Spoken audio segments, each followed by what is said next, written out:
El tema de la dirigida de hoy es política fiscal, pero no vamos a aplicar ningún modelo, simplemente vamos a hacer un repaso de conceptos, vamos a replicar unos gráficos y vamos a discutir sobre la sostenibilidad de la deuda. Eh, y para eso vamos a empezar, a ver, ¿qué tenemos en la PD? Tenemos repaso de conceptos y tenemos ahí más o menos 10 conceptos, así que empecemos.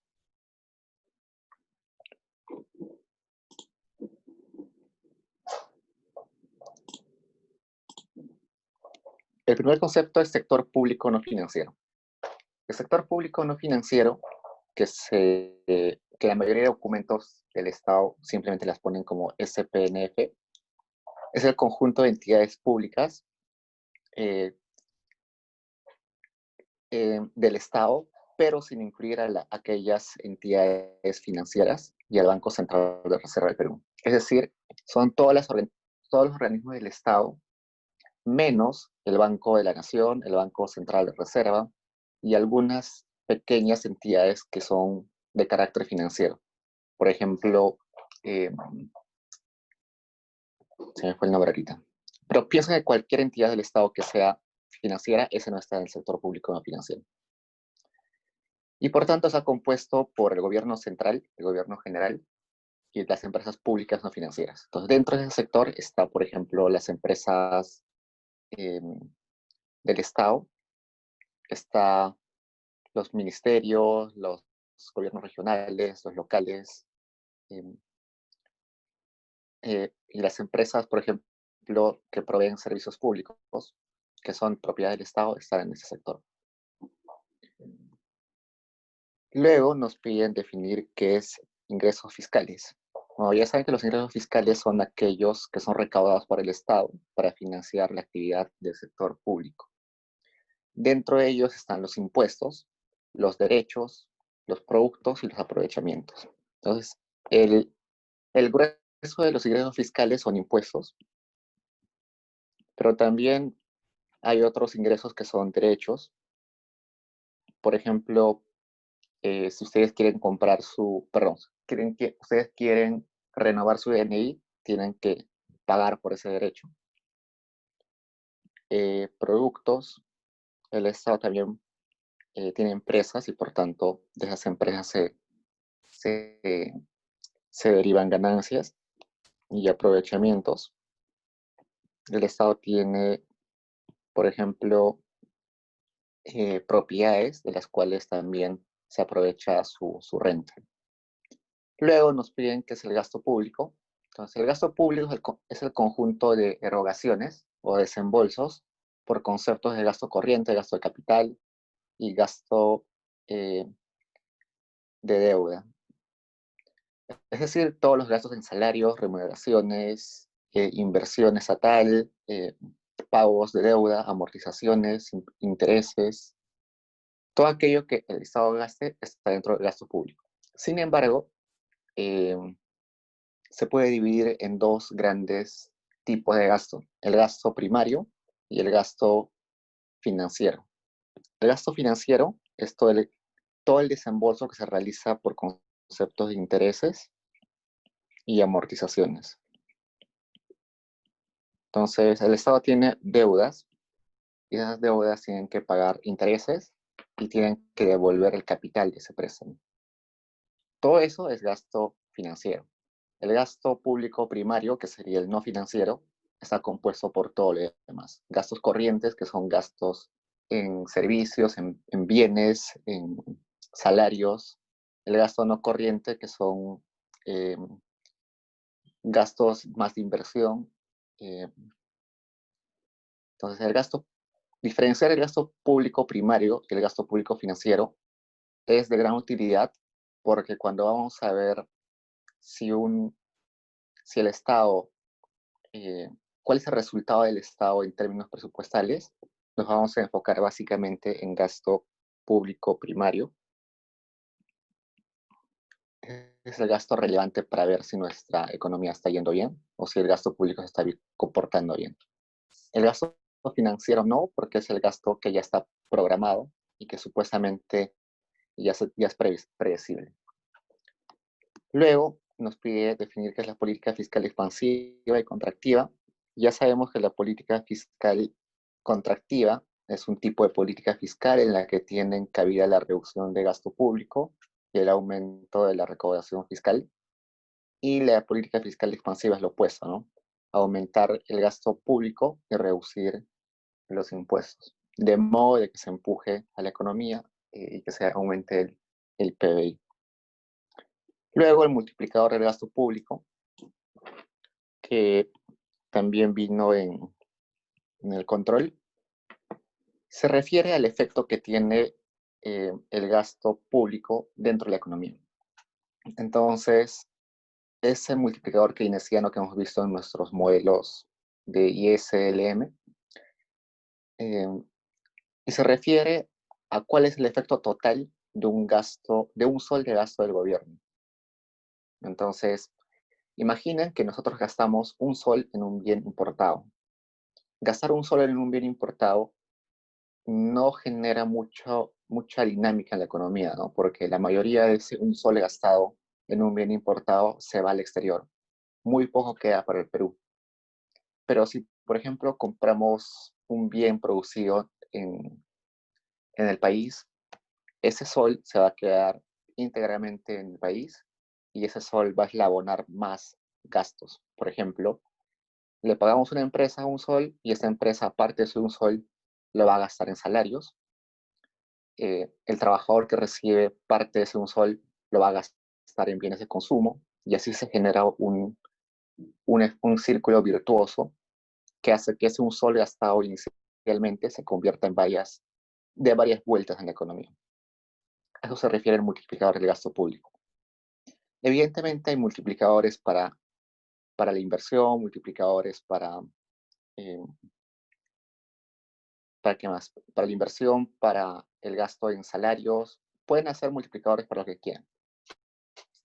Multiplicador para las exportaciones. Nos salió un trabajo de Waldo Mendoza hace un par de años que se preguntaba si la inversión privada, la inversión pública o el gasto público tenía mayor multiplicador. ¿Cuál es la relevancia de esta pregunta? Ver cómo se debe impulsar una economía que está en recesión. Entonces, si nosotros queremos impulsar la economía, ¿cuál es más eficiente? ¿Incentivar la inversión privada, incentivar la inversión pública o gastar más al gobierno? Entonces, Waldo encontraba, por ejemplo, en ese trabajo, que el multiplicador del gasto público era mucho mayor que el multiplicador de la inversión. Es decir, en una recesión deberíamos priorizar el gasto público antes que incentivar las inversiones. Estudiar el multiplicador del gasto, como hemos visto también en el texto que tenían para el control de hoy, es bastante interesante. En el texto que teníamos hoy decían que el multiplicador del gasto eh, aumentaba en épocas de recesiones. Esa era una de las preguntas que tenían ustedes. Y por tanto, era, era más relevante hablar de gasto público de lo que se entendía antes, ¿no? Antes se entendía que el gasto público o una expansión, una política contracíclica, una política expansiva de este lado fiscal no era muy relevante, ¿no? Pero viendo que el multiplicador de gasto público crecía bastante en épocas de recesiones, la política fiscal toma más relevancia. Luego nos preguntan qué son los estabilizadores automáticos. Son aquellos mecanismos de la economía que se relacionan eh, a suavizar o a ir en contra de la reducción de las rentas o los ingresos de las personas. Es decir, si estamos en una recesión, un estabilizador automático tiene que impulsar a una reactivación o a una suavización de esa recesión. Un ejemplo claro son eh, los seguros de desempleo. Cuando hay una recesión, eh, inmediatamente los empleos se reducen, hay mayor desempleo y las personas buscan eh, cobrar, cobrar ese seguro de desempleo y les permite suavizar su consumo, ¿no? En lugar de quedarse con 0 ingresos, ahora se quedan con un ingreso equivalente eh, a este seguro de desempleo. Entonces, los estabilizadores automáticos son distintos a lo que hablaba el texto, ¿no? El texto nos hablaba sobre política fiscal discrecional. La política fiscal discrecional, como su nombre lo dice, la parte relevante es discrecional, es decir, depende de la decisión de una persona. Si estamos en recesión, la aplicación de esa política fiscal depende de la decisión de las autoridades, mientras que un estabilizador automático no depende de la decisión de las autoridades de política, sino simplemente se activan al momento de la recesión. Entonces, en el ejemplo del seguro de desempleo, sucede la recesión y se activa automáticamente porque el desempleo empuja a las personas a cobrar su seguro de desempleo. Entonces son distintas, son opuestas básicamente. Vamos a hablar del resultado presupuestal del gobierno en términos de lo que habla, lo que se habla en el libro del curso. En el curso estamos utilizando el libro de Iván Rivera. Y en este libro se conceptualiza el resultado presupuestal del gobierno como sinónimo del ahorro del gobierno.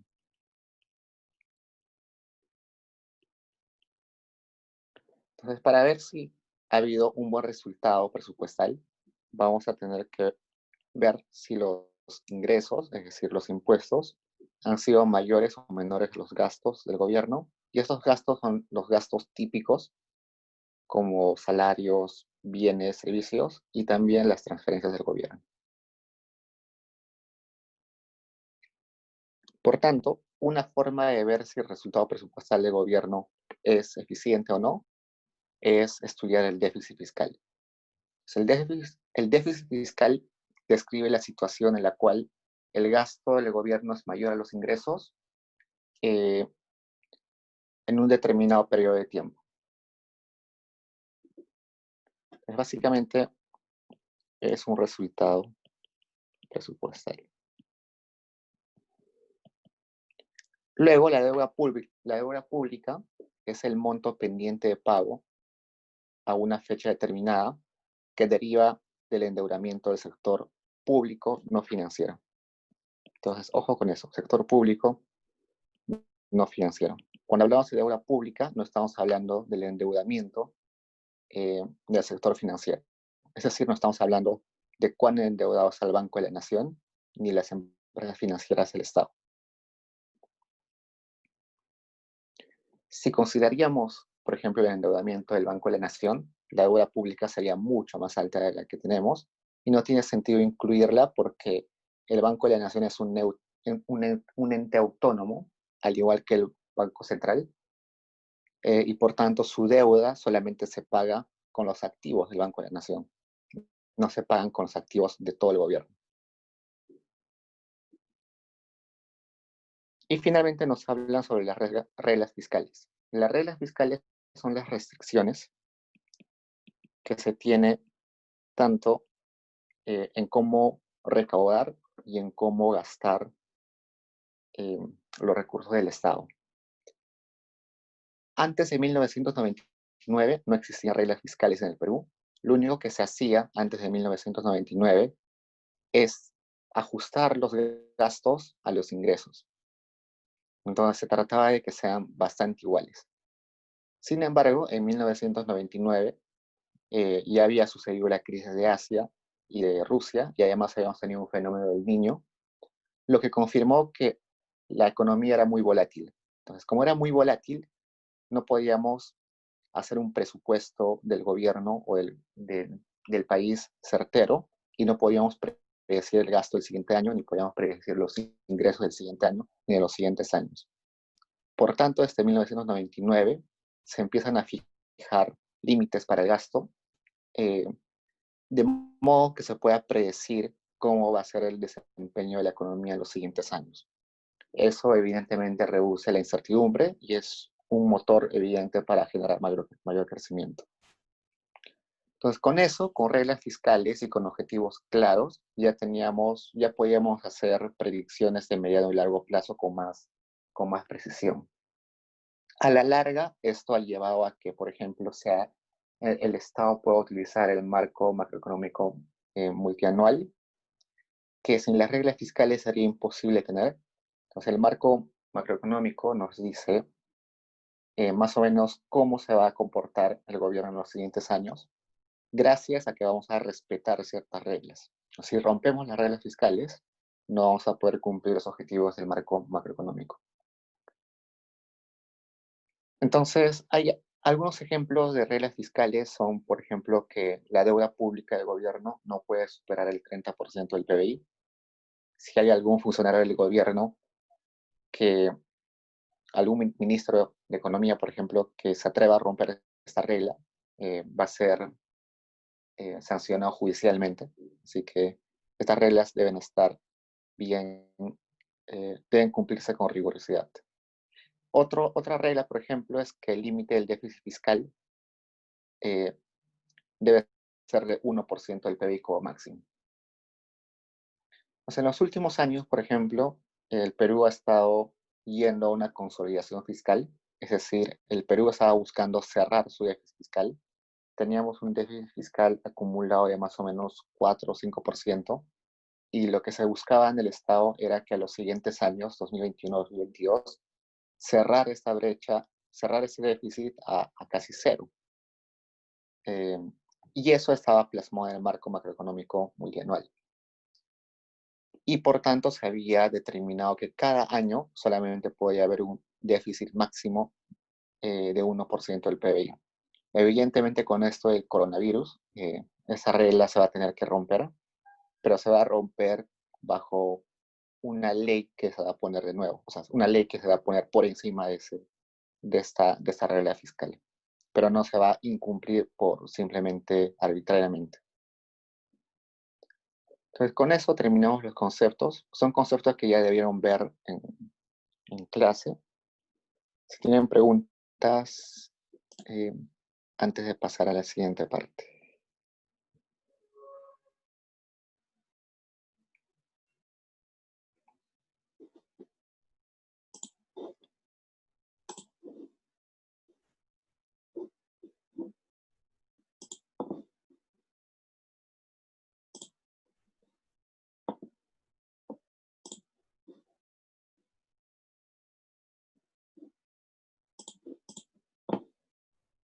Si no hay pregunta, pasamos a la pregunta 2. En la pregunta 2 nos dice lo siguiente. Con los datos del Banco Central de Reserva del Perú, replique los siguientes gráficos. Nos tenemos 4 gráficos. Voy a compartir la pantalla.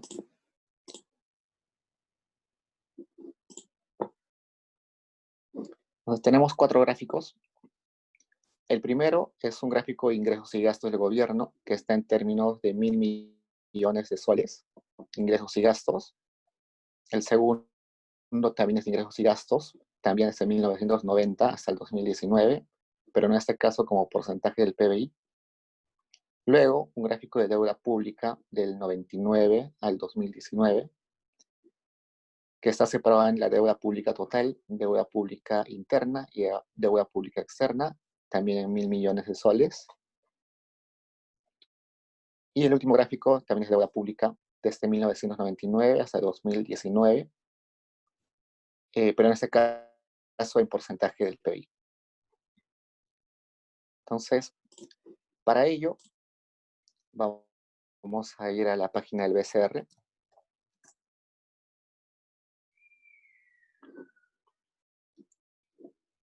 Vamos a la página del BCR y toda la información del BCR está en estadísticas. Entonces, acá ustedes pueden revisar las notas semanales, las series estadísticas, las operaciones monetarias y cambiarias que se hacen diariamente. Todos los días sale un boletín de todas las operaciones que ha hecho el Banco Central. Acá hay cuadros históricos, donde también están las series estadísticas. Acá tiene el boletín de indicadores económicos. Esta encuesta de expectativas macroeconómicas, que mucha gente no le da interés, pero es muy importante. Es importante ver cómo, acá creo que se agrega expectativas según bancos, según empresas no financieras y según eh, expertos. Entonces es interesante ver cómo varían las expectativas de estos tres tipos de agentes económicos, según cómo esperan que vaya a ir la inflación, el PBI, el tipo de cambio y cómo es la confianza empresarial en esos sectores. Y acá tienen más datos interesantes que pueden utilizar para sus trabajos eh, durante la carrera, para sus tesis. Y vamos acá a series estadísticas. Y acá está todos los datos del BCR. Todos estos datos son recogidos por el BCR, no. Hay varios datos que son recogidos por el INEI o por el Ministerio de Economía y Finanzas, pero el Banco Central los centraliza todos acá. Por ejemplo, acá tienen datos del mercado laboral. Cuando entramos a remuneraciones de empleo, van a ver que hay remuneraciones, empleos en Lima. Entonces, es interesante este dato de empleo porque en la página del BCR solamente está datos de empleo según la planilla, es decir, según datos de la SUNAT, pero no están los datos que se sacan desde el INEI. Entonces, si queremos estudiar el empleo, podemos utilizar datos del INEI o datos de la SUNAT, porque pero el Banco Central utiliza solamente los datos de la SUNAT. Hace algunos años, acá junto estaban los datos de la ANAU, del INEI, que se basan en la ANAU, en la Encuesta Nacional de Hogares, pero el BCR lo quitó, básicamente porque había contradicciones entre lo que decía la SUNAT y lo que decía eh, el INEI. Los datos que están acá son confiables, sí, están bien construidos. A veces puede haber errores. Al igual, dentro del Banco Central siempre hay algunos errores. Así que a veces pueden encontrar datos un poco mal digitados o, o que les parecen raros. Si en caso de sus trabajos o tesis se encuentran algo así, es mejor escribir al BCR. Igual si trabajan con datos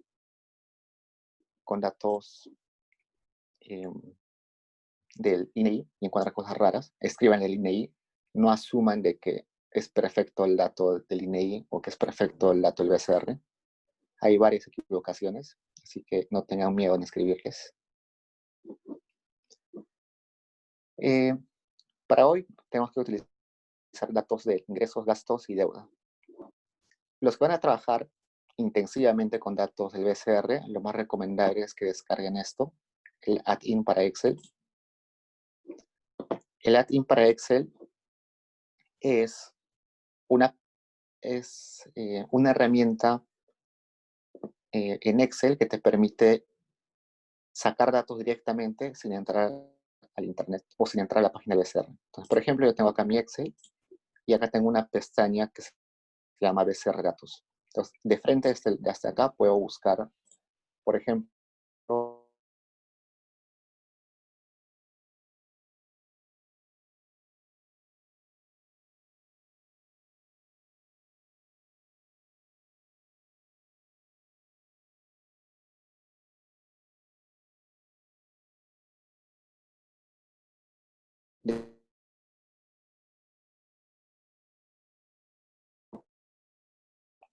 pagos en cuenta corriente,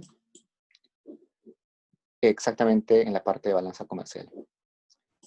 Está en trimestres, no claro, en trimestres. El año está dividido en 4, que va desde el trimestre, no, esto está, no está en trimestres, sí está en trimestres, sí, que va desde el 2016, trimestre 2, hasta el 2020, trimestre 1. Así pueden, de frente a este Excel, pueden seleccionar datos. Quiero saber el tipo de cambio interbancario en promedio. Pongo obtener datos. y me sale ahí que esto es mensual. Frecuencia mensual desde junio del 2018 hasta mayo del 2020.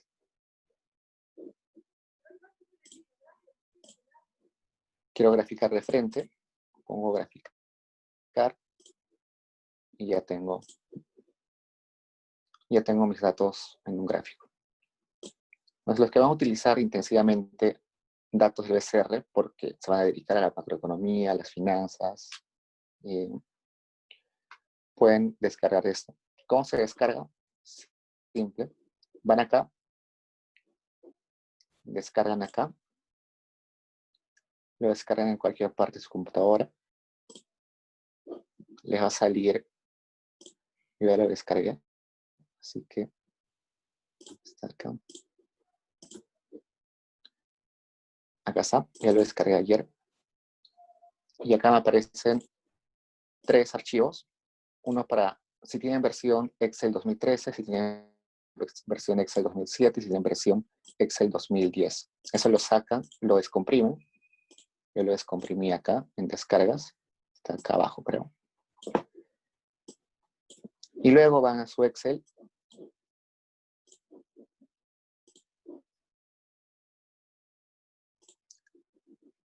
Van a esa parte donde dice opciones. Acá dice complementos. En complementos van acá a administrar complementos de Excel. Luego van a examinar y buscan el archivo que descargaron. Yo lo tengo acá en descargas. Y acá abajo tengo estos 3 archivos. Descargo el cual es relevante para mí. Para mí es relevante es ese 2013 porque tengo Excel 2013. Pongo aceptar. Lo selecciono acá. Pongo aceptar de nuevo. Y con eso la pestaña de BCR Data se activa y ya pueden utilizarlo siempre. Entonces, esto pueden armarlo. Lo que hacen usualmente los macroeconomistas o profesores de macro es, por ejemplo, no sé, un periodista, un profesor que escribe en un diario y necesita saber el tipo de cambio todos los días. Entonces va, por ejemplo, compra, actualiza datos.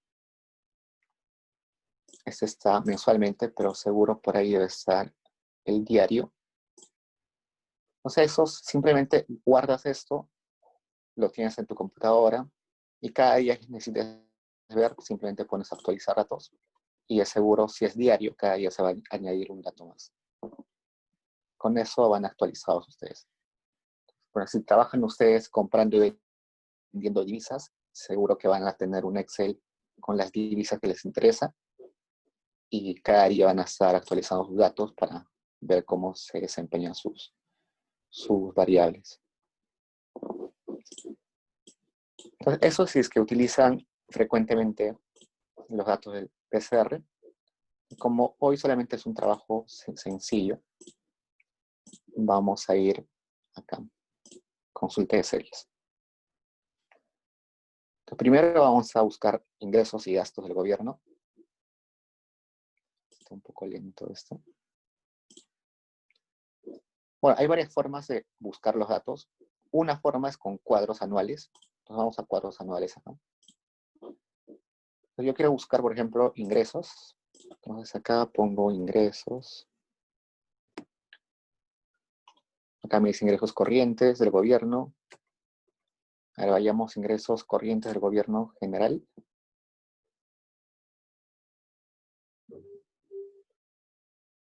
Entonces acá me dice que los ingresos del gobierno pueden ser tributarios y los tributarios se pueden desdoblar en impuestos a los ingresos, en impuestos a los ingresos a personas naturales. No, bueno, veamos acá más ordenado. Los ingresos del gobierno general, es decir, del central con los gobiernos regionales y las empresas públicas, se pueden dividir en ingresos tributarios. Luego, en ingresos no tributarios, en esos 2 grandes grupos.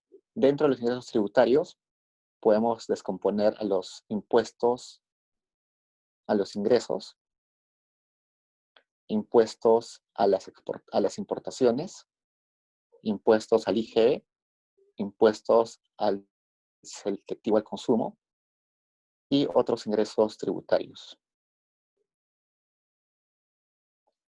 Los ingresos, por ejemplo, los ingresos tributarios de tipo impuestos a los ingresos pueden ser divididos en ingresos a personas naturales, a personas jurídicas o de tipo regularización. Regularización es más o menos impuestos que no se pagan hace tiempo y tienen que ser pagados, no sé, quizás por alguna demanda judicial, no se pagaron unos años y recién sale la resolución judicial y tienen que pagarse recién.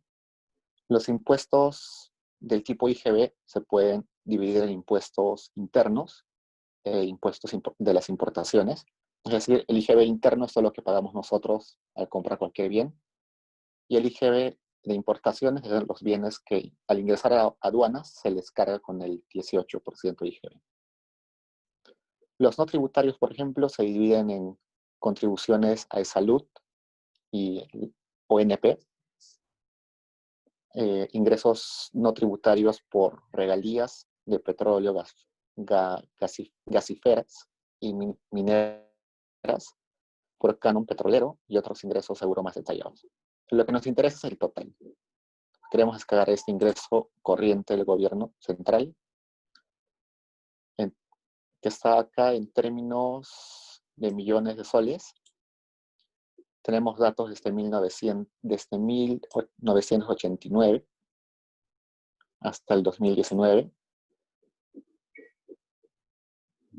Descargamos esto.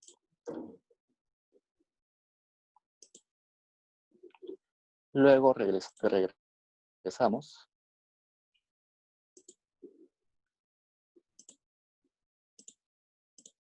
Vamos a cerrar para que sea más rápido.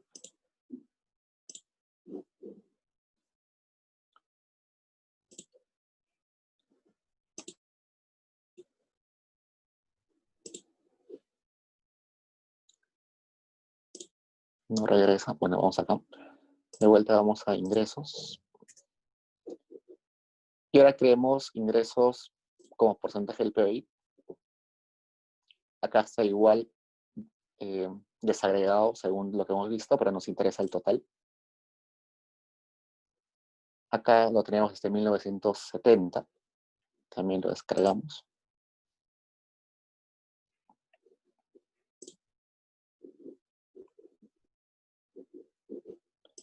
Abrimos eso.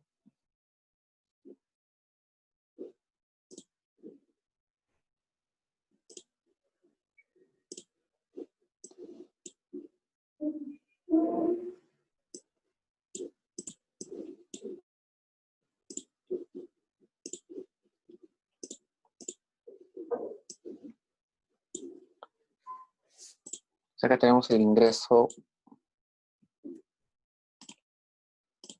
total del gobierno. Nos interesa desde 1990.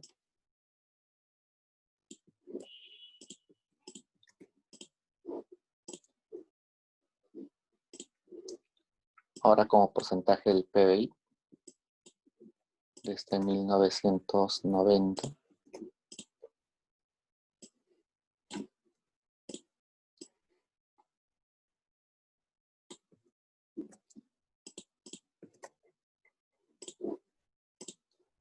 Y ahora creemos los gastos. Entonces igual, regresamos acá a cuadros anuales. Vamos. Acá tenemos gastos del gobierno en millones de soles y gasto del gobierno como porcentaje del PBI. Igual acá el gasto del gobierno está desagregado en gasto corriente, en gasto de capital, en gasto no financiero total, también desagregado en gobierno nacional y gobiernos regionales. Nosotros lo que queremos es el total, el gasto no financiero total. Descargamos eso. Acá también porcentaje del PBI. Descargamos.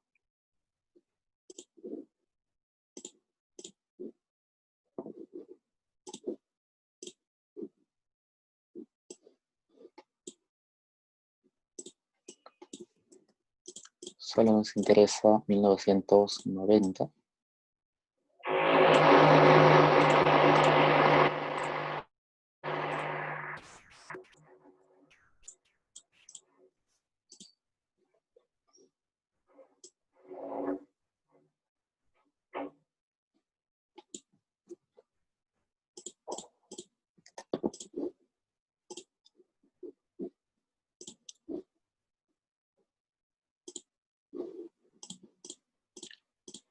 Y ahora queremos ver la deuda.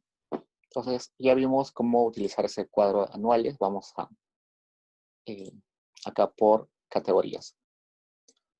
Buscamos acá deuda, acá está finanzas públicas. También los datos de ingresos y gastos los podemos sacar de acá. Ahora saquemos deuda pública de acá. Acá tenemos datos a nivel trimestral y a nivel anual. Nosotros queremos anual.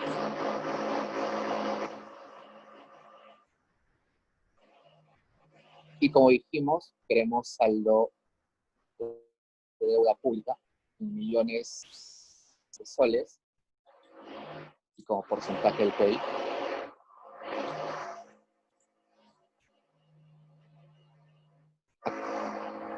Acá tenemos todos los tipos de deuda pública externa, deuda pública interna.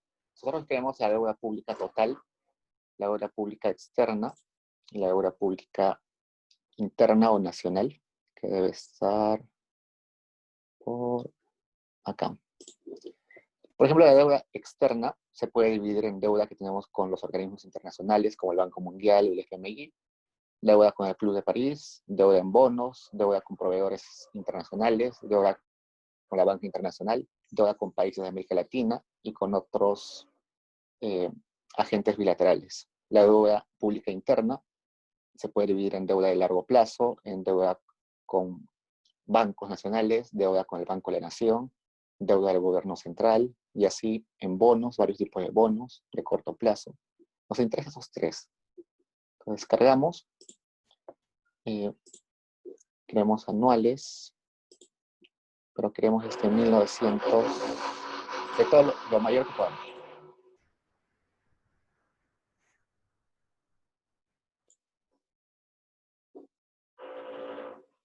Acá vemos que tenemos solamente deuda para periodos posteriores a 1999. ¿Por qué solamente desde 1999? Si recuerdan, cuando hablamos de reglas fiscales, dijimos que las reglas fiscales recién empezaron a instalarse en 1999. Entonces, estudiar el déficit fiscal o la deuda pública recién se hace relevante desde esa implementación de las reglas fiscales. Entonces, por eso es que recién el Banco Central empieza a recoger datos comparables desde 1999 que se establecen reglas fiscales. Estos están en términos de millones de soles y ahora descarguemos en términos de porcentaje del PIB. Lo mismo, deuda pública total, y queremos los componentes de deuda pública externa y de deuda pública interna.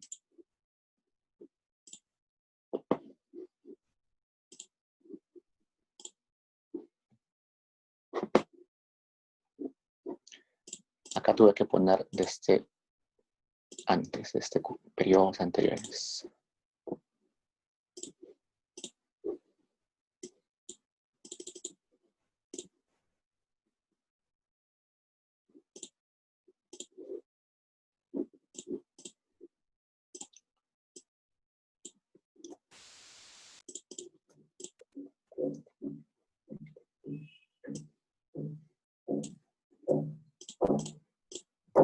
Con eso tengo mi base de datos y ya puedo graficar lo que quiero. Entonces, por ejemplo, el primer gráfico es sobre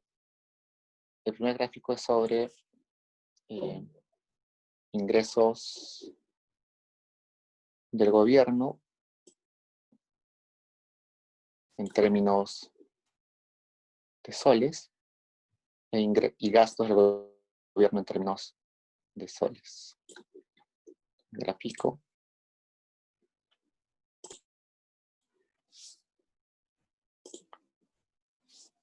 Y acá está mi gráfico En este eje está en millones. Lo puedo poner en 1000 millones.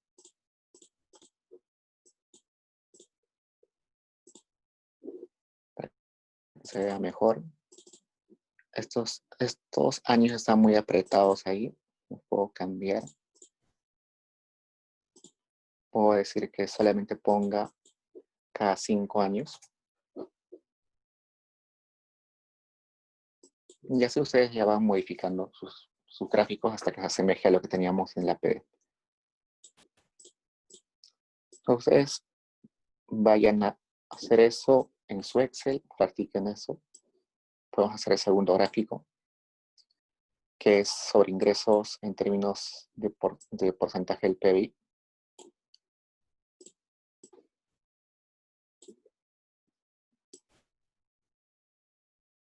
Ingresos, ahora gastos en términos de porcentaje del PBI.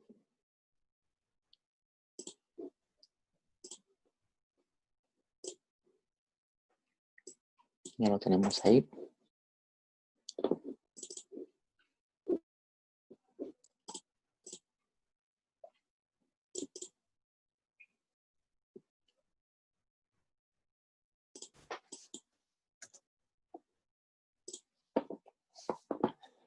Bueno, entonces con eso construyen sus gráficos y ahora respondemos las preguntas que tenemos acá.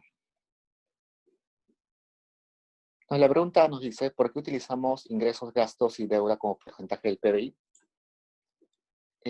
Utilizamos como porcentaje del PBI por una razón, que es que los números de deuda, ingresos y gastos no se pueden determinar si son grandes o pequeños si no tenemos un punto de referencia. Entonces, por ejemplo, si yo soy endeudado por 1.000.000 de soles, perdón, 1.000.000 de dólares, no es lo mismo que Bill Gates esté endeudado por 1.000.000 de dólares, ¿no? Entonces, para mí, pagar 1.000.000 de dólares es imposible. Para Bill Gates, pagar 1.000.000 de dólares es básicamente muy fácil.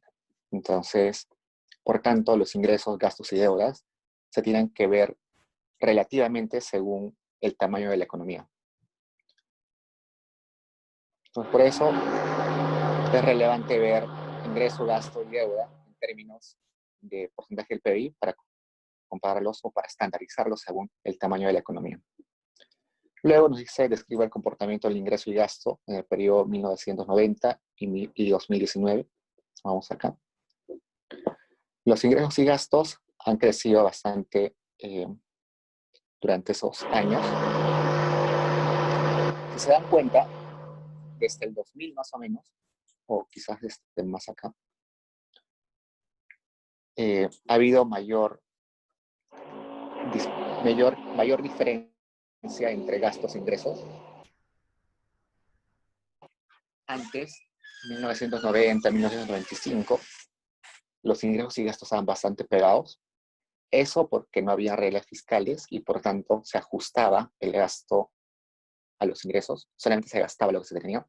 Después de eso, después de 1999, se ponen reglas fiscales y por tanto se permite endeudarse, evidentemente con restricciones, pero se permite endeudarse y por tanto hay periodos donde gastamos más de los ingresos y hay periodos donde ahorramos, es decir, gastamos menos los ingresos para poder financiar en los momentos de recesión.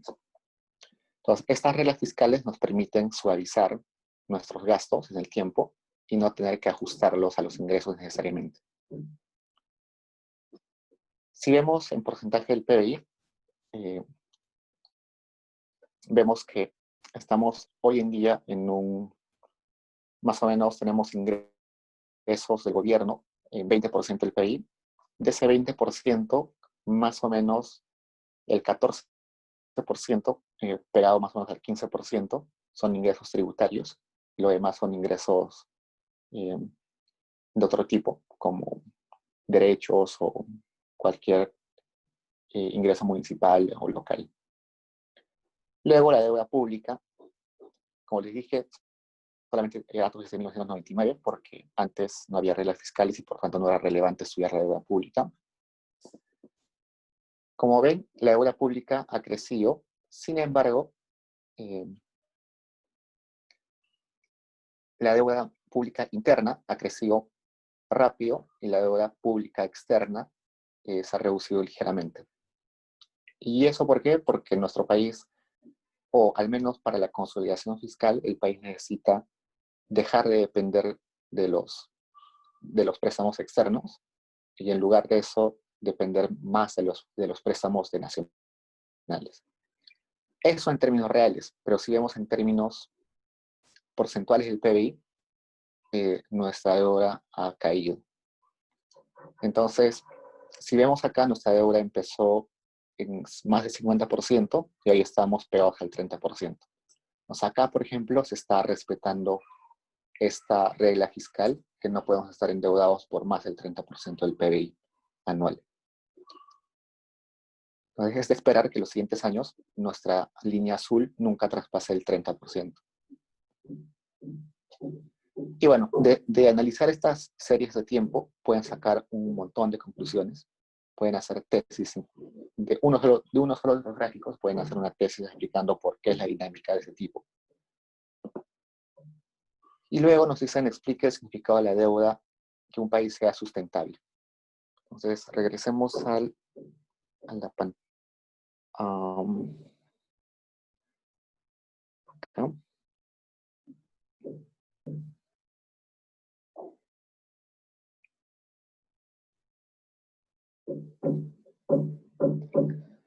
Entonces, ahora vamos a hablar de la sostenibilidad de la deuda. Entonces, la deuda de un país tiene que ser, tiene que estudiarse desde un punto de si es sostenible o no. ¿Cuándo se dice que es sostenible? El análisis de sostenibilidad se basa en la necesidad de un gobierno por conseguir recursos necesarios para cubrir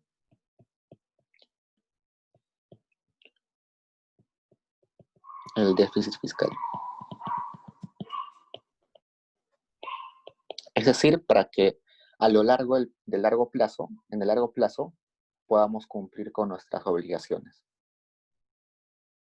Eso implica que tengamos que ver el futuro o tener que pensar en cómo se desempeñar el país en un futuro. Por tanto, para analizar si un país es sostenible en su deuda o no, tenemos que considerar varias variables. Entonces, eso es lo que nos pregunta en el siguiente ítem. Hay varias formas de estudiar la sostenibilidad, pero siempre en todas esas formas de estudiar van a aparecer ciertas variables. Por ejemplo, el saldo de deuda, deuda. Tenemos que ver cuán grande es la deuda.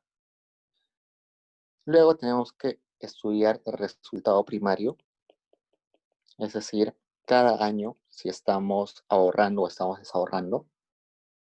Luego tenemos que estudiar la tasa de interés nominal.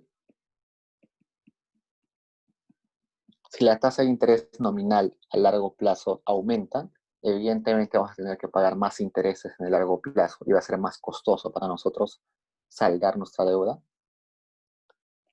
Y también la tasa de interés real, ¿no? Por tanto, también tenemos que estudiar la inflación. Si tenemos demasiada inflación, nuestra tasa de interés nominal va a crecer mucho. Si hay bastante inflación, vamos a preferir pagar la deuda hoy que en el futuro. Luego tenemos que tomar en consideración la tasa de crecimiento del PBI. Y también debemos tomar en cuenta la tasa de descuento intertemporal. La tasa de descuento intertemporal, con los que están llevando micro 1 conmigo, creo que ya lo hemos visto, que es el beta. El beta es 1 entre 1 más este parámetro, que es el parámetro de de preferencia intertemporal. Y bueno, entonces, para ver si un país va a poder saldar su deuda en un futuro, tenemos que ver primero cuán grande es la deuda. Luego tenemos que ver si año a año estamos ahorrando o desahorrando, es decir, si la deuda está creciendo o está decreciendo. Tenemos que ver cuáles son las tasas de interés, tanto nominales y reales. Eso quiere decir que también tenemos que ver cómo es la inflación. Si la inflación es muy alta, tenemos que preferir pagar la deuda hoy a patearla al futuro. Tenemos que ver si la economía está creciendo o se está estancando. Si está creciendo, va a ser más fácil pagar la deuda. Y también la tasa de descuento intertemporal. ¿Por qué es relevante la tasa de descuento intertemporal? La tasa de descuento intertemporal nos dice cuán importante es el futuro para nosotros. Entonces, si ese beta es grande, nos dice que el futuro es muy importante para nosotros, y si es pequeño, nos dice que el futuro no es importante para nosotros. ¿Cuán relevante es esto? Pues si nosotros estamos esperando que, por ejemplo, hoy tenemos urgencia de gastar y no nos interesa el futuro, entonces nos vamos a endeudar un montón hoy porque queremos gastar hoy. Por ejemplo, puede ser por un terremoto. Entonces, la urgencia es gastar hoy. Entonces nos vamos a endeudar y la deuda va a crecer. Pero si, por ejemplo, nuestra prioridad es el futuro, vamos a invertir quizás más en educación, más en salud, y no tanto en urgencias temporales o coyunturales. Entonces, con esas variables y otras más, hay varios estudios que se preguntan si la deuda del país es sostenible o no. Y esos estudios, la mayoría de esos estudios están en la página del BCR. Si a alguien le interesa, solamente cheque ahí y pueden hacer inclusive tesis sobre eso, si la deuda es sostenible o no. Hay varias formas de hacerlo, varios métodos econométricos, varios puntos de vista para evaluar si es sostenible o no. Entonces, con eso acabamos la dirigida de hoy. Si tienen preguntas, estoy acá.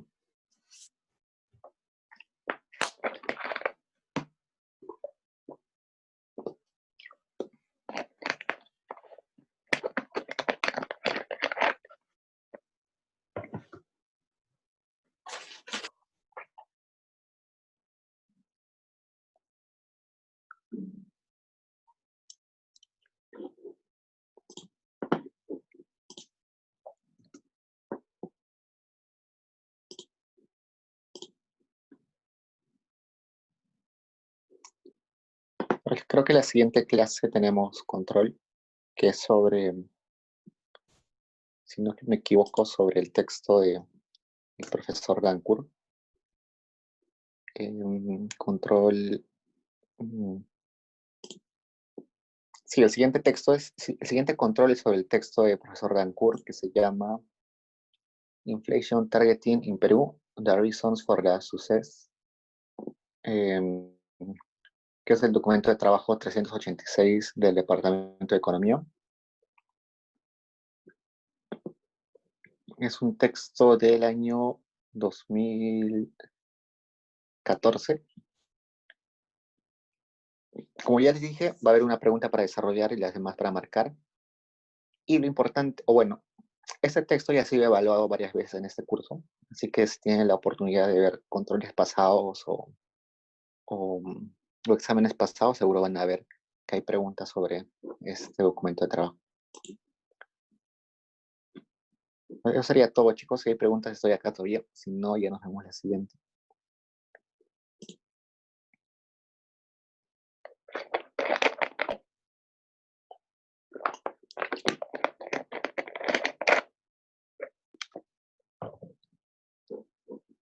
Ya bueno, chicos, nos vemos y hasta la próxima.